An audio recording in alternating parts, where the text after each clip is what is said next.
Hey everybody out there, my name is Dragnix, and I set my critical eye today to the skyscraper and construction simulator, Project Highrise. It comes to the Windows and Mac platforms via Steam, GOG, and the Humble Store on September 8th, 2016 for $19.99.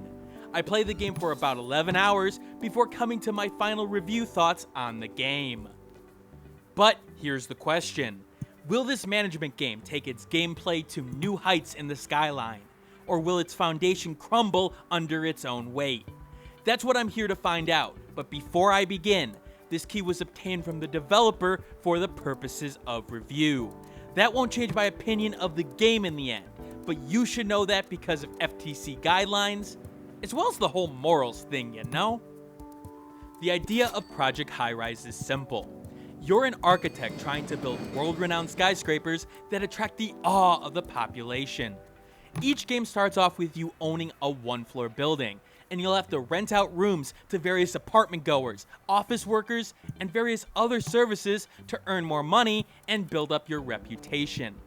The big idea behind the game is that your skyscraper you create is its own ecosystem, aka every building, tenant, and item that you place within it has an effect that will draw or repel various people to your building. Your job is to manage all the requests coming your way so that everyone prospers. Let me show you an example. Here's a sample building that I've created. My next tasks game-wise come from the contracts that I've taken, which are in the top right corner of the screen. Basically, I need more people in the building, and in particular, more apartments, and I'll get a wad of cash when I complete those objectives. So let's get to building those apartments, shall we? I want to build some 2-bedroom luxury apartments for some extra rent, but as I go to build them, I find that I can't actually create them. That's because my building doesn't have what the prospective tenants need in order for them to move in.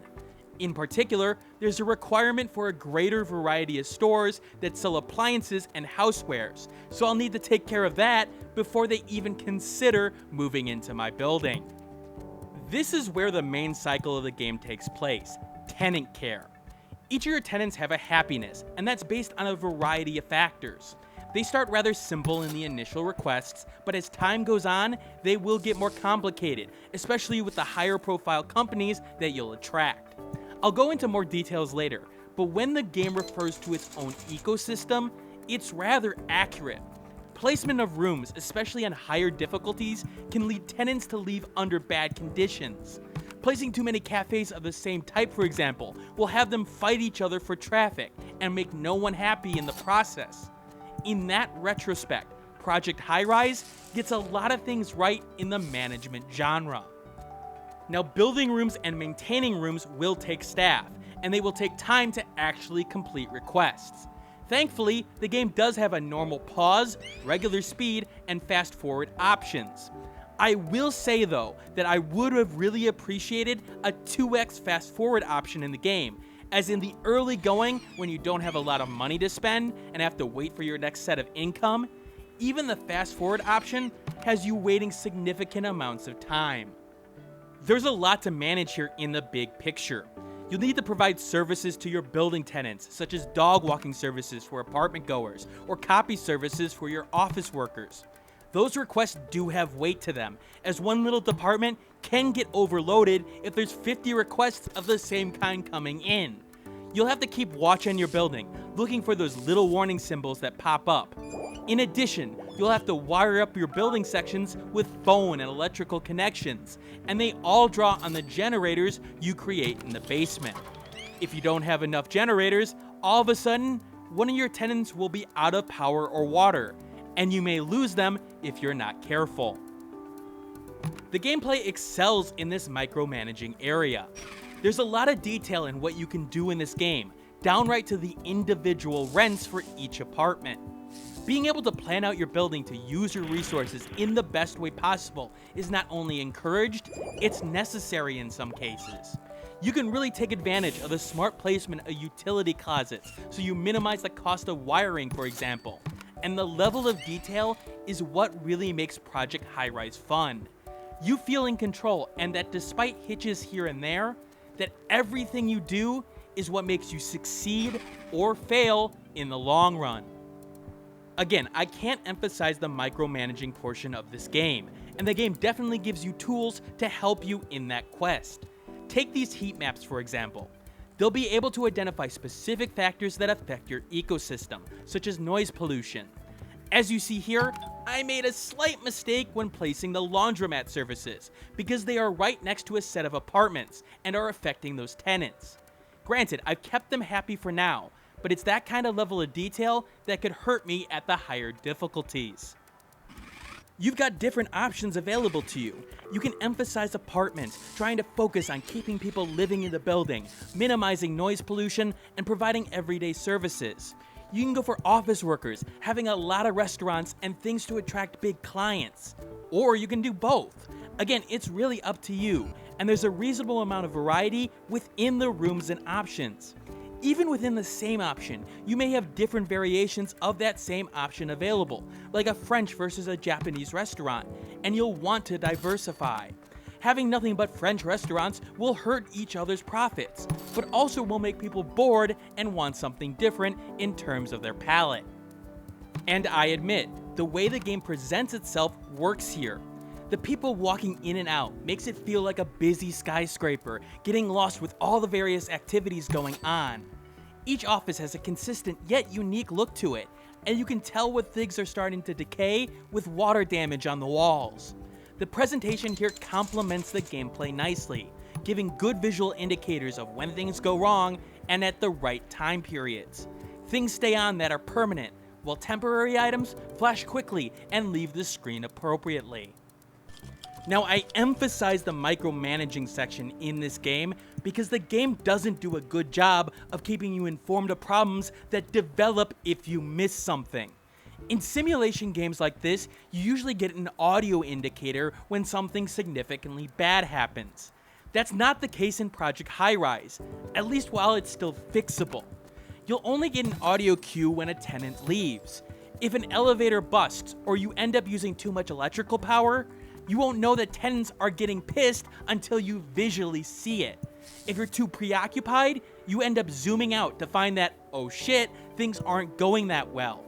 I really wish they'd add something to this, as it really could help in the amount of detail you have to manage in this game, and it is a lot.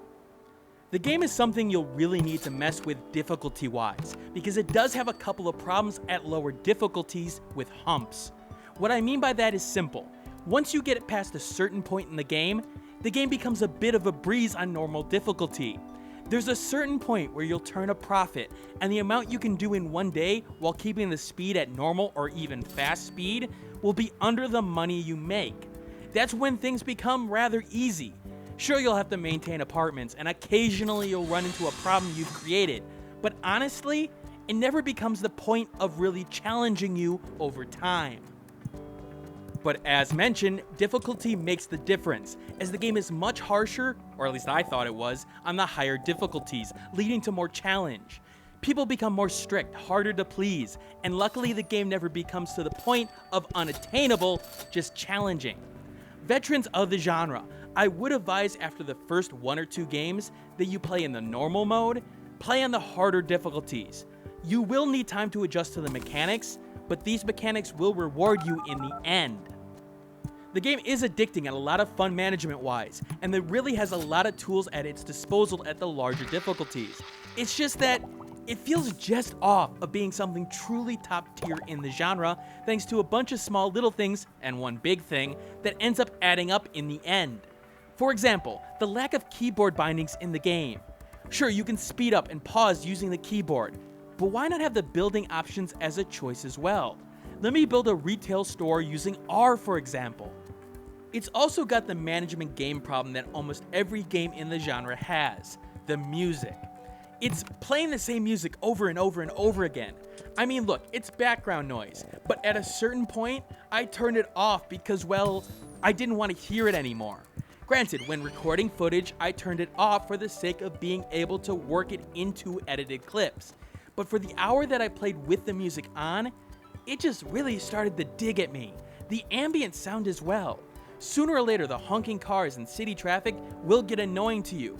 Granted, this makes for the perfect YouTube video game, aka watching videos while playing the game. Personally, I'd recommend watching my reviews when playing this game if you pick it up. Because yes, I need to put shameless self-promotion in my own video. That's how low a self-esteem I have. And there's some little things creativity-wise that I really didn't like the restrictions on. In the game, you have to have a floor under the next floor you build. You'll notice in the building sections I don't have any tunnels at the top floors that connect one building to another. And I really wanted to do that. I'm unsure why the restriction was so harsh on that one. It really limits the creativity of the player in the end. Now, I know I have indicated a bunch of problems in the last few minutes, and it may seem like I've got a mixed opinion on the game, but that's truly not the case. In the first 10 hours, I got addicted to it. For this kind of critical eye, I was targeting about 5 to 6 hours of gameplay, so me playing it for twice my estimate, some of it for my own leisure, should really say something. It has that quality to it. The quality of wanting to maximize your effectiveness and restart from scratch and create a whole new tower with a new strategy. It's a game that I could really sink my teeth into as a data and gameplay driven person. And I haven't even mentioned half the mechanics in the game. Things like buzz being developed to advertise yourself, giving yourself new discounts or perks. Using influence to be able to build higher than city limits allow. The aesthetic portion and how it plays out reputation-wise. You can get lost in this game's mechanics in the right ways. The one thing I will say about the game in the long run is that it really needed some more randomization and random events. There are random elements in the game, things like weather and the city's economy, but they are very minor, to the point where you may just ignore them at certain points. The thing is, for the long run of this game, I do question if there's truly enough randomness for the game to succeed at the 30, 40, 50 hour mark. Yes, the game does provide scenarios, for example, to target specific types of gameplay and mix it up, but I'm talking about the free play portion, where I'm not limited in what I can do. Now granted, I'm talking about a $20 game, and 30-40 hours in, so I may be trying to get too much value out of the game at that price point. However, the developers may have provided a saving grace there, the ability to mod. Yes, every game has the ability to mod, but not many have those abilities available on launch with the Steam Workshop, and provide documentation to help those who want to use it. Now granted, it seems like adding entirely new mechanics may not be possible with what they've provided here, but adding new restaurants that have specific behaviors or even generate different types of buzz, that's possible. You can add McDonald's if you truly want, and have everyone get depressed because of going to McDonald's. Look, for the price point of Project Highrise, you get a truly addicting simulator that really emphasizes micromanaging and detail. While it has flaws that I think are fixable, and it can get repetitive in its current state at a certain point in its gameplay, those flaws are outweighed by its base gameplay and how fun it can be from a management game standpoint. It's a strong buy recommendation for those who love this genre, and even a reasonable buy recommendation for those who want to try something in the genre. And I only see it getting better with updates and the modding scene, with the support that they've provided here on launch. Anyway, this is Dragnix signing out. Coming next on the plate will be Hatsune Miku Project Diva X review, along with the Deus Ex review, and a lot more. As always, stay tuned for more, and keep on gaming. Thanks for watching. Like the video, share it with a friend, and subscribe if you want more content like this. In the description below, you'll find the Steam review accompanying this vid, along with social media that you can follow me on, Twitter, Google+, and Facebook groups. And if you want to support the channel, click that Patreon on the left of the screen. And remember, keep on gaming.